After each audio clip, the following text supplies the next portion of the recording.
비핵화 협상이 교착 상태에 빠진 가운데 이 비핵화와 대북 제재 해제라는 열쇠를 각각 하나씩 나누어 가진 북한과 미국. 한치의 양보도 없는 대치를 계속 이어가고 있습니다.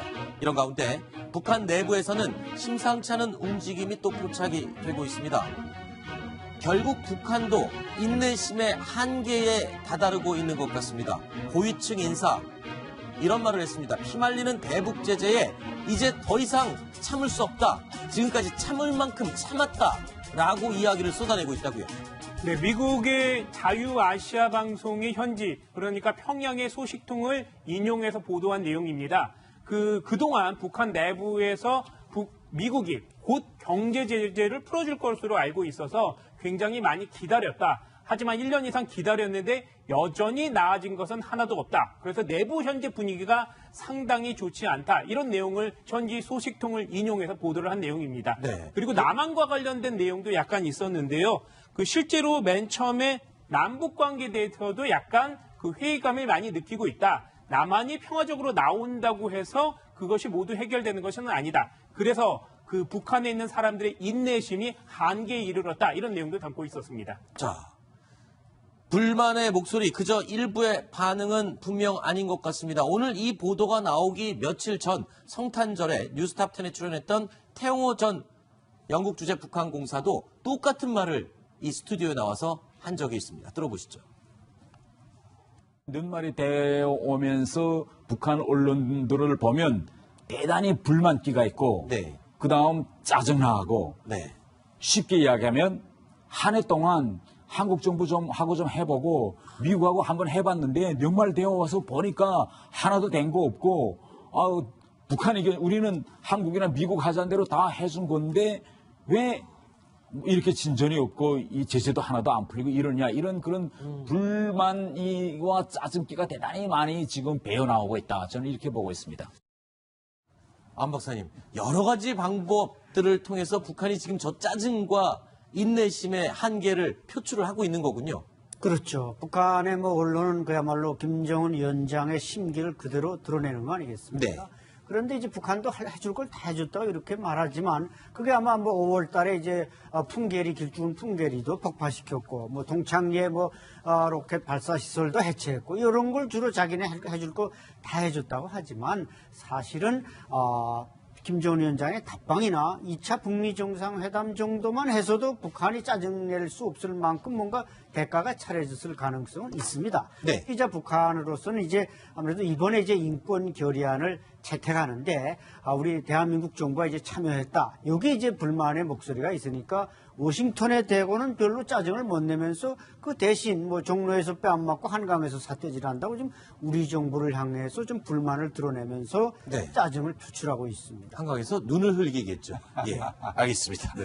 자, 그런데 이렇게 언론이 철저하게 통제된 북한에서요. 이 노동신문과 여러 매체들을 통해서 최근에 10월 이후부터 계속 표출되고 있는 이 짜증과 불만들. 김정은 위원장 자신의 감정일 가능성이 높겠죠. 북한에서는 예를 들면 노동심의 개인 필명의 글이 나온다. 이건 그 사람 개인의 글이 아닙니다. 그렇겠죠. 다 이거 고도 한두 명이 쓰는 게 아니라 집단이 글을 써가지고 김정은이한테 올려서 김정은이가 이제 사인하면 나온다든가 반대로 또 김정은이가 먼저 주동적으로 막 짜증내면서 야 이거 대북 제재 당장 다 풀린다고 해서 이런 거 내가 폼페오 2번 만나주고 이 문재인 대통령을 3번 만나주고 이렇게 했는데 왜 안 되는 거냐 이렇게 막 짜증을 내면 네. 그 감정이 고스란히 밑으로 내려와서 그 감정을 반영해서 글을 만들어서 또 내보내거죠. 그러니까 결국은 이건 그저 100% 김정은의 우중을 반영한 그런 이제 글들이다 이렇게 보시면 되겠습니다. 네, 북한에서 노동신문에 무슨 글이 나오든 네. 아니면 대외 선전 매체인 우리민족끼리 미아리에서 뭐가 나오든 또는 조선중앙통신에서 뭐가 나오든 전부 다 노동당의 공식 입장이고 네. 그건 전부 다 선전선동부가 김정은한테 보고를 했고 김정은이 그걸 결재했기 때문에 나오기 때문에 네. 어떻게 보면 김정은 개인의 말이라고 우리가 볼 수가 있는 네. 있는 것인데 바로 퇴행호 공사가 바로 그런 얘기를 하는 겁니다. 표현 자체는 개인 의견 같이 하지만 실제로는 당의 공식 입장이다 이런 얘기를 하고 있는 것이고 근데 저는 현재 북한의 태도가 굉장히 못마땅한 게 북한이 비핵화를 제대로 했으면은 네. 미국이 해제 안 했을 리가 없지 않습니까? 그렇죠. 북한이 현재까지 그 비핵화 관련해서 한 것은 딱 하나밖에 없습니다. 풍계리. 풍계리 핵실험장 그 폭파쇼 한 것밖에 없는데 네. 왜 제재 해제하지 않느냐? 네. 그러면 왜 대한민국이 북한과 약속했는데 그걸 이행하지 않느냐? 이런 얘기를 하고 있는데 이건 전형적인 적반하장이라고 봐야 됩니다. 알겠습니다. 자, 북한의 이렇게 연이은 불만 표출에도 불구하고요. 미 국무부는 대북 압박을 더욱 강화할 것이라는 내용의 보고서까지 발표를 했습니다. 이 국장님, 어떤 내용이었습니까? 북한이 지금 핵과 미사일 개발을 계속하고 있고 네. 탄도미사일 실험도 지금은 중단했지만은 관련된 그 활동을 계속하고 있기 때문에 이것이 완벽하게 중단되기 전까지는 고강도의 대북 압박을 계속해야 된다라는 네. 그런 내용인데요. 사실 북한이 그 북미 정상회담, 남북 정상회담을 거치는 그 과정에서도 지속적으로 핵물질을 더 생산하고 미사일을 더 생산했다는 그런 정황 증거들은 민간 연구소들을 통해서 많이 나왔거든요. 네. 그런데 이번 미국 국무부 전략 보고서에는 이것을 공식화했다. 북한이 협상이 진행되고 있음에도 불구하고 뒤로는 이런 활동들을 하고 있다라는 네. 것을 보여주면서 너희 지금 똑바로 해라. 이렇지 아하. 않으면 나중에 제재 해제라는 것은 없다라는 네. 것을 못 박아놓은 것이 아닌가 해석이 됩니다. 그렇군요. 자, 점점 이렇게 궁지에 몰리고 있는 북한, 제 살 길을 찾아가려고 발버둥치고 있는 것 같습니다. 애물단지로 전락한 원산의 호텔들에 투자 유치에 열을 올리고 있다라는 얘기가 나오고 있습니다. 돈이 없어서 껍데기만 지어놓고 내부는 텅텅 빈 상태라고 하는데 어떤 상태입니까, 지금?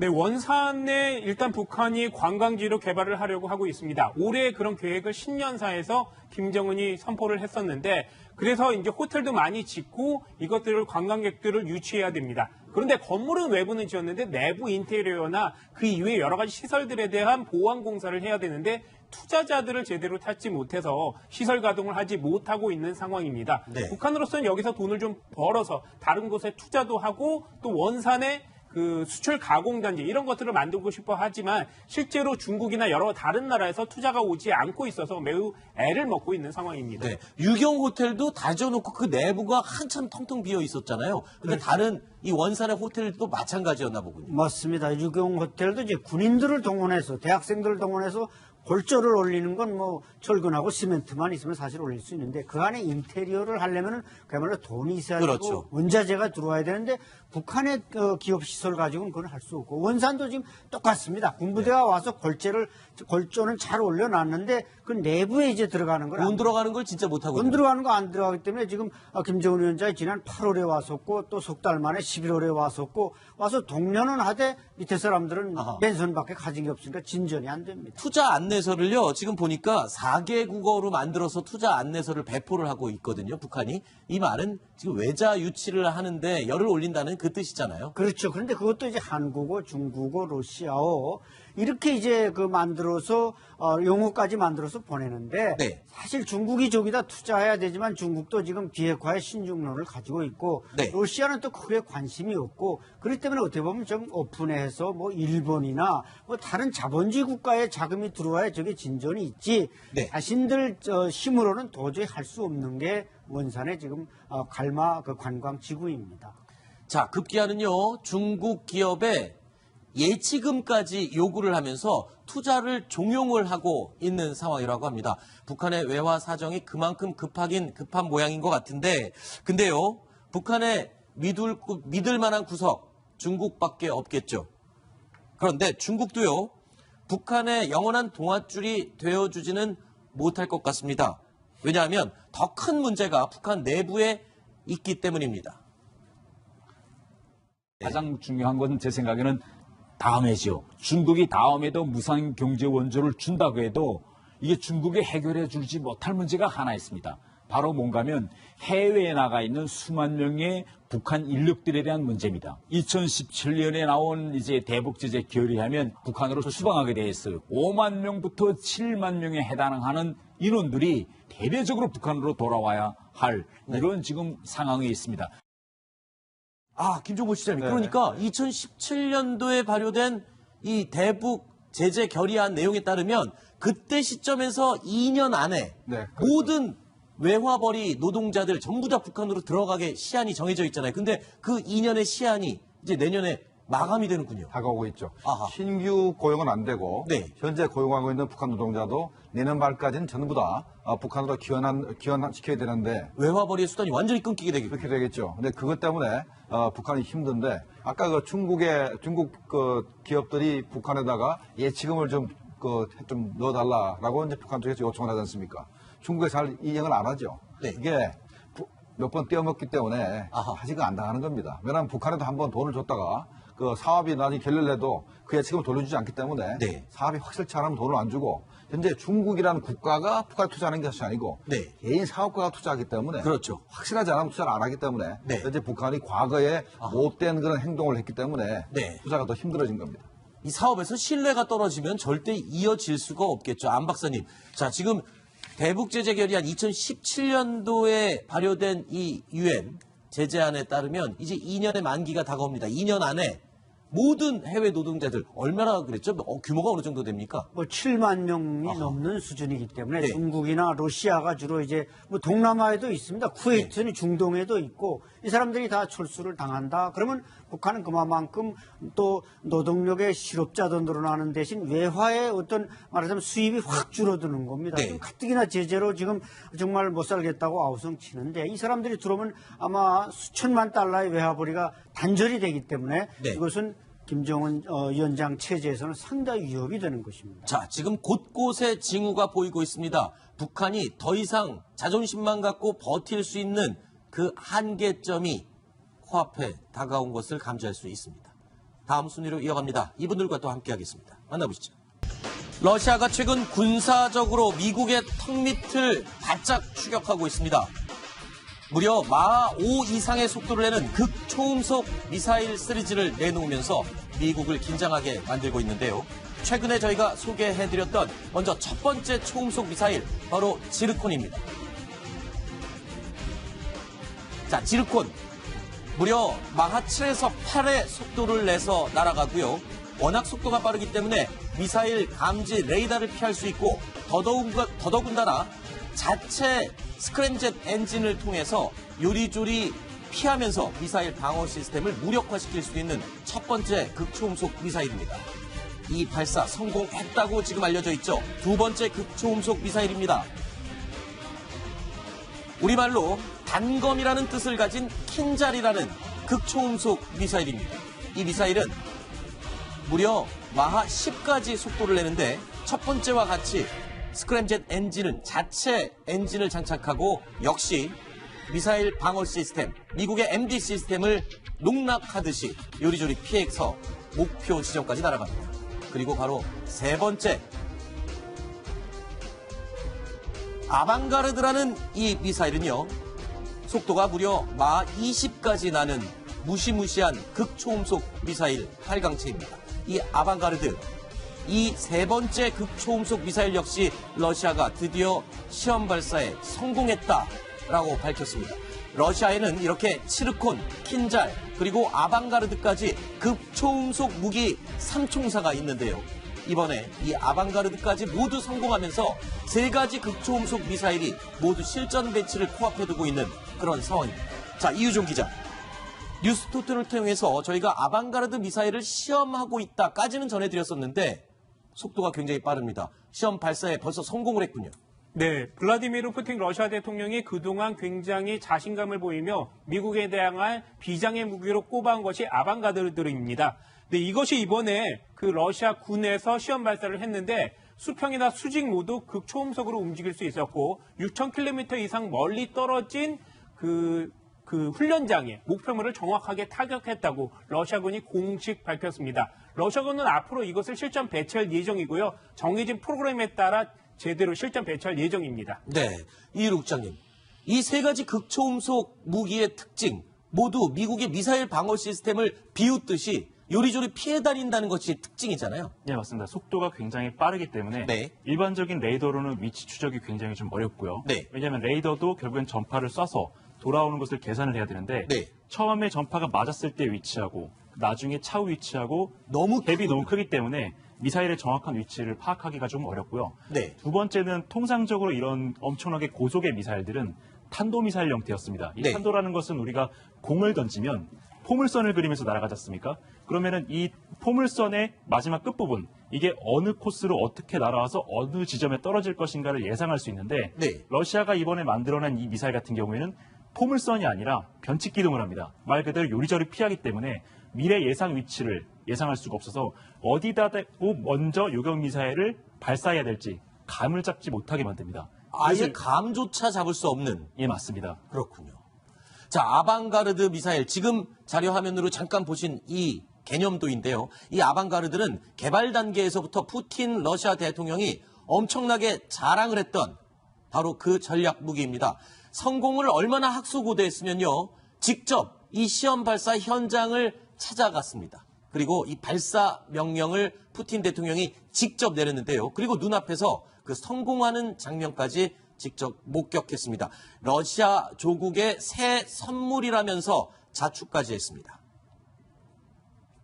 Поздравляю вас с большим событием в жизни вооруженных сил и в деле обеспечения безопасности российского государства. Система «Авангард» будет поступать на вооружение. Будет сформирован полк, который приступит к боевому дежурству.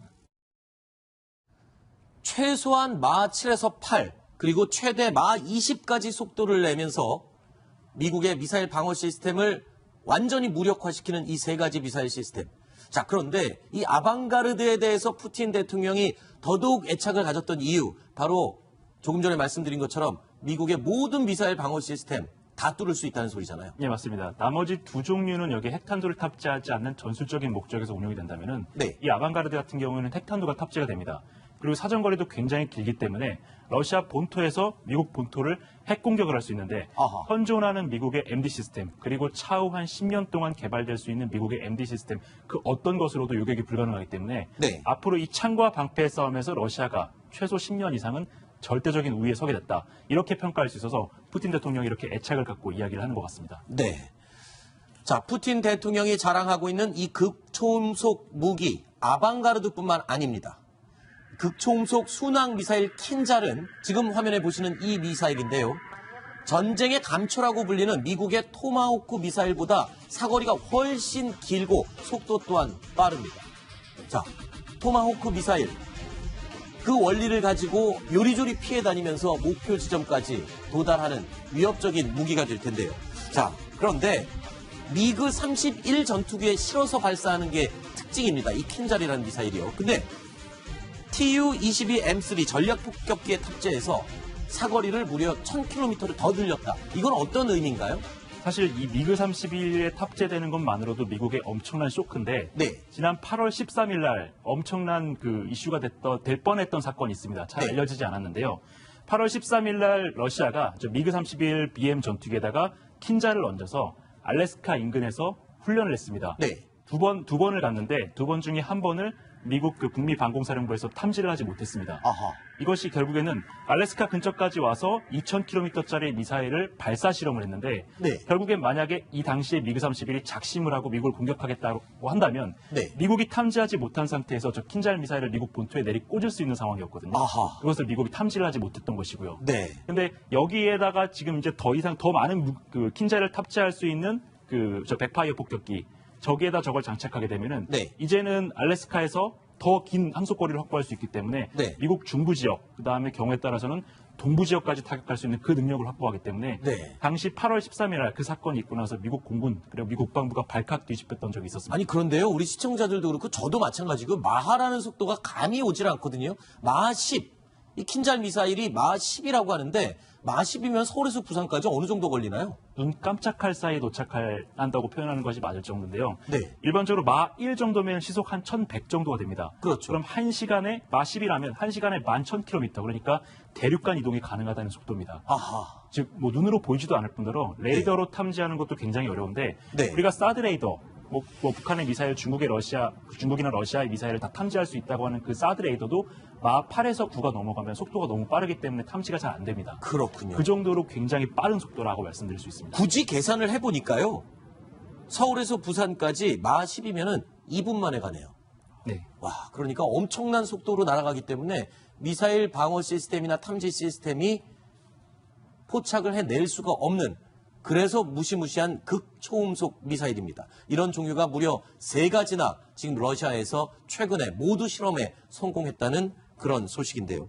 자, 러시아 극초음속 무기 3총사의 마지막, 그리고 바로 최근에 시험 발사에 성공한 치르콘. 이 치르콘도 미국이 절대 방어할 수가 없는 그런 미사일이다. 어떤 특징 때문에 그러고 있죠? 속도가 굉장히 빠르기 때문인데요. 네. 우리가 미국이 꿈의 방패라고 하죠. 이지스함을 개발을 해서 지금 모든 전투함을 그 이지스함화 시키고 있습니다. 미국뿐만 아니라 일본도 이런 이지스 전투함을 가지고 있는데, 이 이지스 전투함에 탑재되고 있는 주력 대공 미사일 SM-2라든가 SM-6 같은 이 미사일의 속도가 마 4에서 5밖에 안 됩니다. 네. 그런데 그 요격 미사일의 2배에 달하는 속도, 엄청난 속도의 이 미사일을 배치를 함으로써 네. 이런 요격 미사일이 아예 따라오지 못하도록 만드는 겁니다. 네. 아까도 말씀드렸던 것처럼 속도가 너무 빠르게 될 경우 레이더가 그 위치를 정확히 추적하지 못하는 문제가 발생하는데, 네. 이 지르콘 같은 경우에는 그 속도 성능 때문에 레이더가 제대로 추적을 못하는 부분도 있지만 요격 미사일보다 2배나 빠르기 때문에 네. 따라잡을 수가 없기 때문에 요격이 안 되는 겁니다. 즉 미국이 자랑하는 세계 최강의 함대가 이제는 저 미사일로 인해서 그 지위가 흔들리게 됐다, 이렇게 말씀드릴 수 있습니다. 그렇군요. 그리고 또 이 크루즈 미사일, 이런 식으로 자체 비행을 하면서 낮게 날아가는 미사일은 기본적으로 레이더가 잡기 힘든 또 하나의 이유가 있습니다. 그래프로 한번, 움직이는 그래프로 한번 보실까요? 네.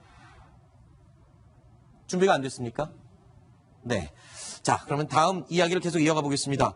자, 러시아 극초음속 무기 3총사의 마지막이죠. 최근에 성공한 치르콘, 그 얘기를 했고요. 이렇게 극초음속 무기, 그럼 궁극의 창인데 어떤 방패도 뚫을 수도 있다는 거 아닙니까? 그러면 미국이 이런 얘기도 들었어요. 최근에 극초음속 무기를 막을 수 있는 레이더 장비를 일본에 배치한다. 그건 어떻게 된 일인가요? 일단은 신형 레이더도 이제 배치를 해야 되고, 또 하나는 이제 우주에 이게 일정한 궤도로 가지 않기 때문에 우주에 위성을 많이 배치를 해서 궤도를 위성에 파악을 해야 됩니다. 그러니까 아주 최신형 레이더를 하나 개발해야 되고, 또 하나는 위성을 막 더 많이 확보하는 게 이제 발견하는 부분이고, 그다음에 이제 요격하는 부분인데, 레이저 무기를 우리가 탑승에서도 몇 번 설명했지 않습니까? 네. 레이저는 뭐 비속도하기 때문에. 아, 레이저 무기라면 또 요격을 할 가능성이 있겠군요. 그런데 문제는 이게 아직까지는 한 30km 이상은 맞출 수가 없기 때문에 그 미사일이 근접했을 때만 쓸 수가 있어서 현재로서는 그것도 그거 가지고는 이제 막기가 힘든데, 앞으로 기술이 더 발전이 돼가지고 네. 뭐 100km, 200km까지 막을 수 있다면 아마도 이제 그 러시아가 자랑하는 이렇게 삼총사, 순항미사일 삼총사도 막을 수 있는 길이 있다고 생각이 됩니다. 그렇군요. 아직까지는 방어 기술이 이 공격 기술을 조금 속도가 따라가지 못하고 있는 그런 상황인 것 같습니다. 푸틴 대통령이 큰 소리 칠 만한 그런 성능을 가지고 있는 건 분명한 것 같습니다. 자, 극초음속 미사일 시리즈로 미국의 심기를 잔뜩 건드려 놓은 이 러시아. 그런데요, 정말 예민해진 이 사자의 코털을 또 건드리는 일이 발생했습니다. 러시아 장거리 폭격기가 무려 10,000km 이상을 이동해서 미국의 바로 턱 밑이죠. 베네수엘라까지 이동을 했습니다. 자, 러시아에서 출발한 TU-160 전략 폭격기, 지구를 거의 반바퀴 돌아서 10,000km 이상 날아가 미국 바로 턱 밑 베네수엘라에 도착을 했습니다. 이유정 기자, 아니 미국 바로 코앞에까지 러시아의 전략 폭격기 2대나 왜 간 겁니까? 특히 베네수엘라라고 하면은 미국과는 좀 적대적인 성향을 가진 나라잖아요. 네, 중남에서 대표적인 반미 성향 국가가 베네수엘라입니다. 네. 그리고 러시아도 그 미국에 대해서 대립의 각을 곤두세우고 있는데요. 두 나라 정상이 최근에 만났습니다. 그러고 나서 경제적인 협력을 하겠다, 이런 얘기를 하고 이후에 이렇게 군사적인 협력도 하고 있는 모습이 보이고 있는 것 같습니다. 지난 10일 날 이 TU-160 2대가 베네수엘라 공항에 도착을 했고요. 그리고 나서 훈련에 들어갑니다. 그리고 14일까지 훈련을 하고 다시 귀환을 했는데요. 이것은 약간 미국에 대한 러시아의 견제라고 볼 수 있을 것으로 풀이됩니다. 네. 자, 그런데요, 우리가 주목해야 할 이 러시아의 전략 자산 TU-160 장거리 폭격기. 미국 전략 폭격기 중 가장 빠른 폭격기가 B-1B 랜서죠. 바로 죽음의 백조라고 알려져 있습니다. 그런데 TU-160 폭격기를 준비하다 보니까요, 원래 죽음의 백조라는 이름은 이 TU-160 폭격기가 원조다, 그러니까 미국이 따라한 거다. 지금 이런 얘기를 확인했는데 어떻게 된 겁니까, 이루 국장님? 네, 정확히는 미국이 따라한 게 아니라 국내 언론에서 그 오보를 한 겁니다. 아, 그래요? 예, 원래 최초의 그 폭격기가 나왔던 것은 B-1B 랜서 폭격기가 먼저 나왔고요. 네. 미국이 이런 초음속 폭격기를 만드니까 러시아도 우리도 이런 초음속 가변익, 그러니까 날개가 뒤로 접히는 폭격기를 만들어보자. 네. 라고 해서 나타난 게 저 TU-160인데 네. 저 TU-160의 원래 그 별명은 블랙잭이었습니다. 네. 그런데 저 그림에서 보시는 것처럼 기체 외부가 하얗지 않습니까? 하얗게 칠해놨나요, 러시아 이 폭격기는요? 네, 저게 이제 핵 공격에서 발생할 수 있을 때 그 전자파로부터 기체를 보호하기 위해서 네. 흰색 도료를 칠해서 저렇게 된 건데 저렇게 흰색 도료를 칠하다 보니까 굉장히 아름다운 기체다. 백조와 같이 아름다운 기체다. 근데 여기에 핵무기가 들어간다. 그래서 네이밍을 한 외신 기자가 그 죽음의 백조라고 지었습니다. 그런데 그것을 우리 국내 모 언론에서 잘못해서 이것을 블랙잭이 아니라 랜서에다가 그 죽음의 백조라는 이름을 잘못 붙인 겁니다. 네. 그런데 지금 보니까 그러면 조금 미국에서 자존심 상하겠네요. 그러니까 원래 원조가 이 죽음의 백조 이름을 갖고 있는 게 TU-160이고 이게 잘못 알려지면서 이게 죽음의 백조로 잘못 알려져 있었군요. 모양이 근데 되게 비슷해요. 이 앞부분과 날개 뒷부분 접히는 것 정말 굉장히 비슷한데 이렇게 하는 이유가 아까 뭐 날개가 접히면 어떤 특징이 있나요? 예, 있습니다. 미국이 저 B-1B 랜서를 만든 것이 저 가변익이라는 것은 날개 형태가 앞으로 네. 갔다 뒤로 갔다 하기 때문에 아. 고도에 따라서 비행 특성을 다르게 할 수 있습니다. 네. 달리 말해서 아까 이제 앵커님께서 낮은 고도로 날아오면 적 레이더의 사각지대라고 말씀하시지 않았습니까? 네. 즉 낮은 고도에서 저고도에서 매우 빠른 속도로 비행할 수 있기 때문에 은밀 침투 비행이 굉장히 좀 용이합니다. 미국이 저걸 만들어 놓고 보니까 러시아가 우리도 저거 한번 만들어 보자. 네. 그래서 비슷하게 최대한 따라하다 보니까 저런 항공기가 나온 겁니다. 자, 푸틴 대통령 극초음속 미사일뿐만 아니라 바로 이 TU-160 전략 폭격기도 기필코 사수하려고 노력을 애썼다고 하는데요. 그 이유가요. 바로 이 전략 폭격기가 가지고 있는 엄청난 폭격 능력 때문입니다. 이 폭격기에는 순항 미사일이 12발 이상이나 장착이 돼 있는데요. 이 미사일은 바로 핵탄두가 장착이 가능한 핵순항 미사일입니다. 자, 그림으로 잠시 설명해 드릴까요?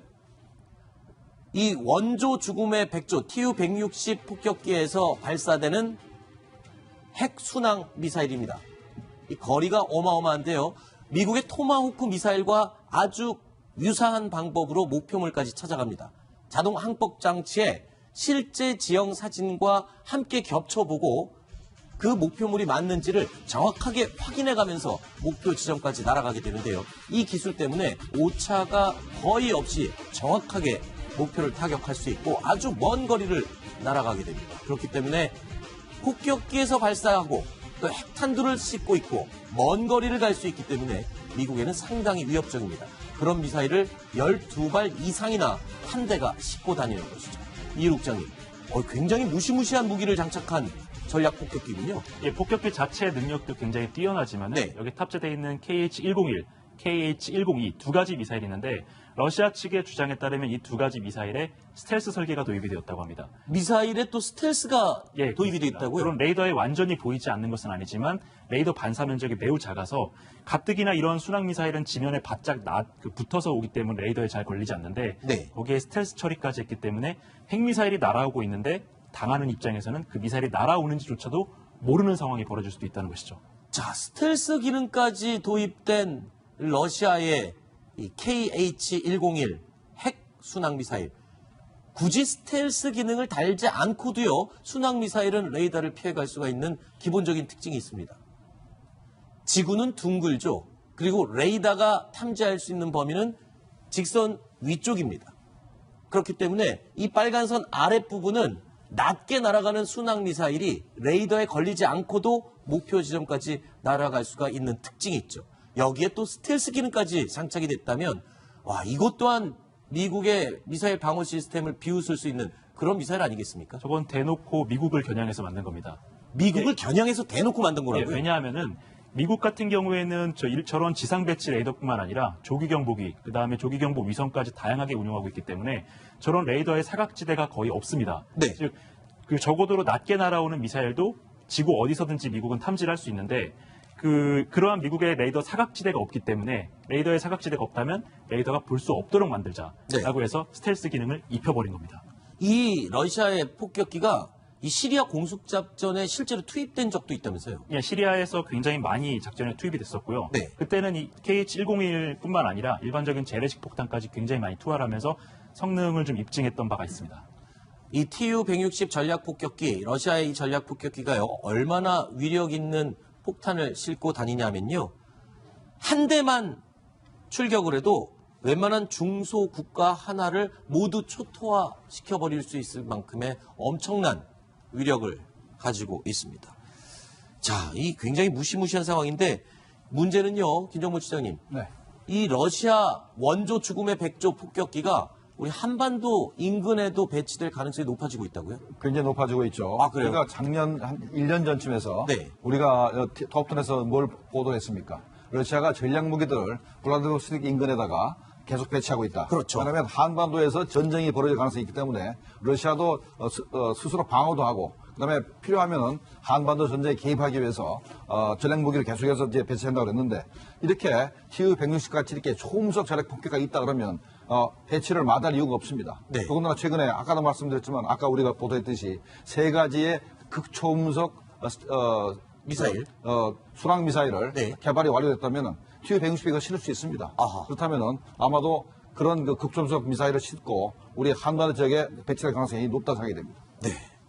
저희 뉴스탑10에서는 최근 중국의 전략무기 기술의 급속한 발전, 그리고 일본의 전략무기, 항공모함, 그리고 장거리 공대지 미사일 등 여러 가지 전략무기들을 소개하고 있는데요.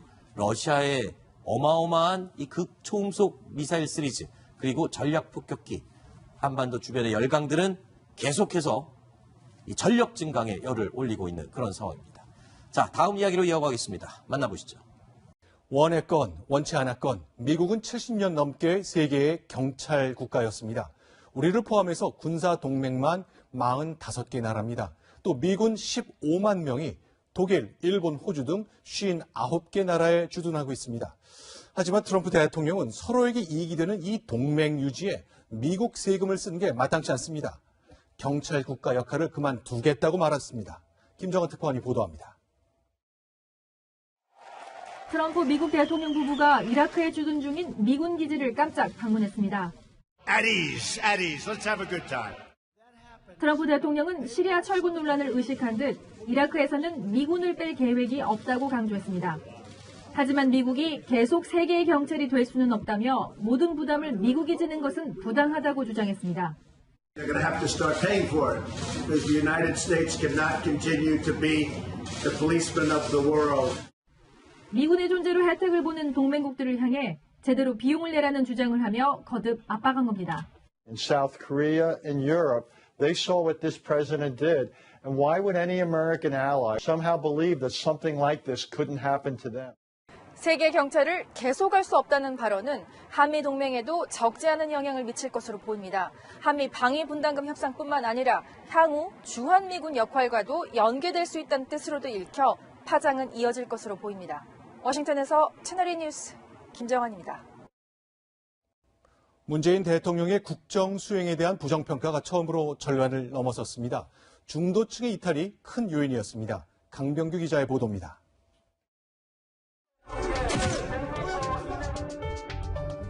만 원을 고려하는 거거든요. 그러면 이제 어차피 사람 줄 수밖에 없죠. 어떤 정도 들어보셨어요?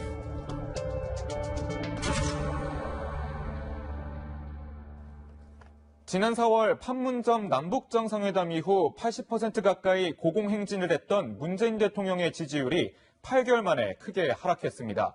문 대통령이 국정 수행을 잘못하고 있다는 부정평가는 취임 후 처음으로 50%를 넘어 긍정평가를 앞질렀습니다. 특히 중도층 지지가 처음으로 30%대로 떨어졌습니다.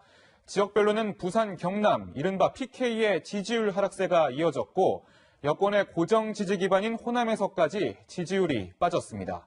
지난 6월까지만 해도 자영업자 절반 이상이 문 대통령을 지지했지만 최저임금 논란 등으로 3개월 만에 지지율은 26%포인트가량 빠졌습니다.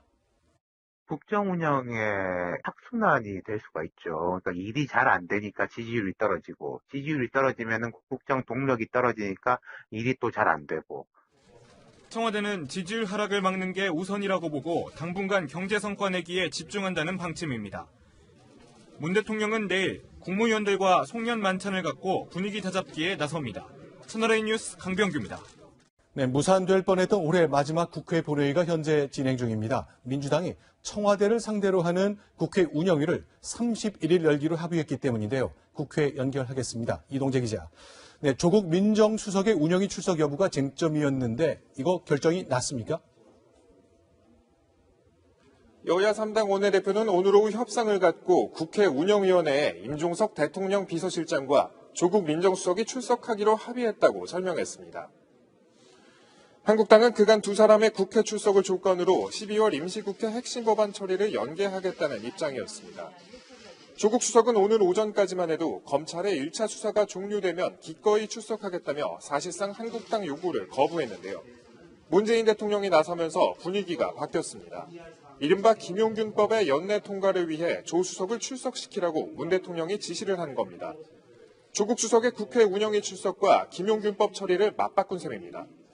오후 5시 반부터 국회 본회의를 진행 중인 여야는 위험의 외주화를 방지하는 산업안전보건법 개정안, 이른바 김용균법은 처리하기로 했습니다. 또 정개특위 활동기간 연장과 김상환 대법관 후보자 임명 동의안 등 민생법안 80개도 처리하기로 합의했습니다.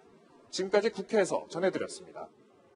한진그룹 총수 일가가 대한항공 항공기와 직원들을 개인 물품 밀수에 동원한 것으로 확인됐습니다. 인천본부 세관은 한진 세무녀가 9년간 260차례에 걸쳐 밀수 행각을 벌였다고 밝혔습니다. 이민준 기자입니다. 한진그룹 조양호 회장의 부인 이명희 씨는 2014년 9월 중국산 대추 10상자, 한 달 뒤 2상자를 추가로 국내에 들여왔습니다. 다음해 5월엔 중국 과일 비파, 6월엔 터키 살구와 인도 망고까지 각종 제철 과일을 밀수한 겁니다. 해외 농산물은 검역 대상이지만 신고도 하지 않았습니다. 한진 총수 일가의 밀수입 의혹 조사가 시작된 건 지난 4월. 조사 결과 이명희 씨와 조현아 전 대한항공 부사장, 조현민 전 대한항공 전무가 지난 9년간 260차례 1억 5천만 원어치의 물품 1000여 점을 밀수입한 것으로 드러났습니다. 직원을 시켜 해외에서 산 제품을 해외 지점으로 보낸 뒤 대한항공 비행기를 통해 인천공항으로 반입했습니다. 총수 일가의 개인 물품을 회사 물품인 것처럼 위장해 세관을 통과했습니다. 밀수 물품 중에는 3천만 원이 넘는 명품 가구부터 고급 접시, 장난감 같은 생필품까지 있었습니다. 일가가 부담했어야 하는 관세와 운송료 등 2억 2천만 원은 회사 비용으로 처리했습니다. 밀수로 내지 않은 세금은 약 2,500만 원. 세모녀는 수사가 시작되자 증거를 없앤 정황까지 드러났습니다. 컴퓨터 부분이나 휴대폰 부분도 일부 교체가 됐던 부분이 확인돼서 저희가 증거자를 확보하는 데 조금 어려움이 있었던 것 같습니다. 대한항공은 수사 결과에 대해 지적된 부분은 개선했다고 밝혔습니다. 인천본부세관은 관세법 위반 혐의로 한진그룹 세모녀를 검찰에 기소 의견으로 송치했습니다. 채널A 뉴스 이민준입니다. 다음은 중앙부처 감찰 문제입니다. 검경이 휴대전화를 압수해 조사할 때도 법원의 영장이 필요한데요. 김태우 수사관은 청와대가 고위 외교관 12명을 감찰하면서 업무용은 물론 개인용 휴대전화까지 압수했다고 말했습니다.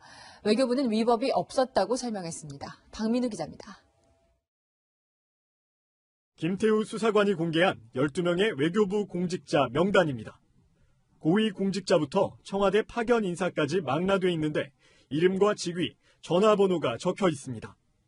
미국과 중국을 담당하거나 장관 보고자료를 볼 수 있는 사람들입니다. 김 수사관은 지난해 말 이인걸 특감반장이 이 명단을 가져다 주면서 문재인 대통령의 방중 등에 대한 정보 유출자 색출을 지시했다고 주장했습니다. 사생활 부분, 여자가 있다든가, 그런 좀 약간 치사한 방법으로 그런 사생활까지 다 탈탈 털어서 그걸로 그 부분을 조사도 했습니다. 특감반원 10명이 동원돼 업무용은 물론 개인 휴대전화까지 압수해 조사했다는 겁니다. 김 수사관은 영장도 없이 압수수색을 한 셈이라며 불법 감찰임을 주장했습니다. 방식이 불법이라는 것은 생각지 못하고 이 대상이 민간인이 아니니까 강제해도 괜찮겠지 라는 그런 조금 안이한 면이 있었다고 저는 생각합니다. 외교부는 감찰받은 사실에 대해선 확인해줬습니다. 관련 조사 이후에 사생활에 문제가 있는 것으로 확인된 직원에 대해 통보를 받은 바는 있습니다. 하지만 불법 감찰 주장엔 선을 그었습니다. 감찰을 받은 공직자들이 제출 동의서에 서명을 한 만큼 휴대전화 제출은 문제될 게 없다는 입장입니다. 채널A 뉴스 박민우입니다. 이번에는 이인걸 전 특감반장과 청와대의 설명을 자세히 들어보겠습니다. 이인걸 전 반장은 공공기관장 명단 작성은 지시했지만 단순한 현황 파악 차원이었다고 반박했습니다. 청와대는 해당 문건을 본 적도 보고를 받은 적도 없다고 밝혔습니다. 이어서 유승진 기자입니다. 이인걸 전 특감반장은 공공기관장 명단을 작성하라고 지시한 사실은 인정했습니다. 하지만 김태우 수사관이 주장하는 출신지, 정치 성향, 세평 등 논란이 되는 사항에 대한 파악은 시킨 적이 없다고 부인했습니다. 특감반 초창기였던 만큼 공공기관장과 감사들의 명단과 임기, 직책 정도만 파악하라고 지시했다는 겁니다. 또 특감반원이 세평을 묻고 다니는 것은 본연의 업무라고 강조했습니다. 다만 세평은 특감반원이 알아서 수집하고 비위가 있을 때 그 비위에 대해 보고한다고 설명했습니다. 지난 정부 인사들에 대한 동향보고 역시 비위가 있으면 보고하란 취지였다고 해명했습니다. 박근혜 대통령 탄핵 무렵 임명된 낙하산 인사들 가운데 업무 능력이 떨어지고 사익을 추구하는 사람들이 있었기 때문에 동향 파악이 필요했다는 얘기입니다. 지난 정부에서 하던 버릇을 못 고치고 스스로 블랙리스트를 만든 것이라며 김태우 수사관을 비판하기도 했습니다. 박형철 반부패 비서관은 해당 리스트를 본 적도 없고 보고받거나 지시한 바도 없다고 잘라 말했습니다. 청와대는 비위 혐의자가 자신이 살기 위해 허위 사실을 유포하고 있는 만큼 대응할 가치도 없다는 판단입니다. 반부패 비서관도 몰랐던 만큼 조국 민정수석도 관련 문건을 알지 못한다는 게 청와대의 설명입니다. 채널A 뉴스 유승진입니다. 대검찰청은 오늘 징계위원회에 김태우 수사관 해임을 요청했습니다. 검찰은 한 달 안에 김 수사관에 대한 징계 수위를 최종 결정합니다. 윤준호 기자입니다. 대검찰청 감찰본부는 청와대가 통보한 김태우 수사관의 비위가 대부분 사실로 확인됐다고 밝혔습니다.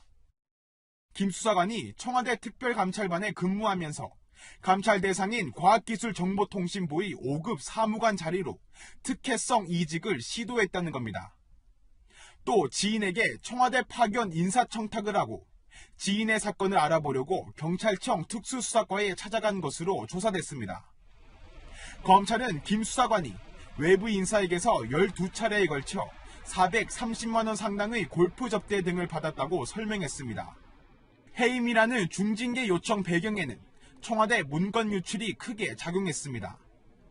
검찰은 청와대 첩보보고서를 언론에 제공한 건 비밀 엄수 의무 위반이라고 강조했습니다. 김 수사관 측은 부당함을 호소했습니다. 현재 처해진 여러 가지 상황 때문에 대검에서도 너무 좀 심각하게 처벌을 하는 것이 아닌가 이런. 어제 청와대 반부패 비서관실과 특감반을 압수수색한 서울 동부지검은 김 수사관과 이인걸 전 특감반장의 컴퓨터 하드디스크를 확보해 분석 중입니다. 압수 당시 두 컴퓨터의 하드디스크는 모두 지워진 상태였던 것으로 전해졌습니다. 채널A 뉴스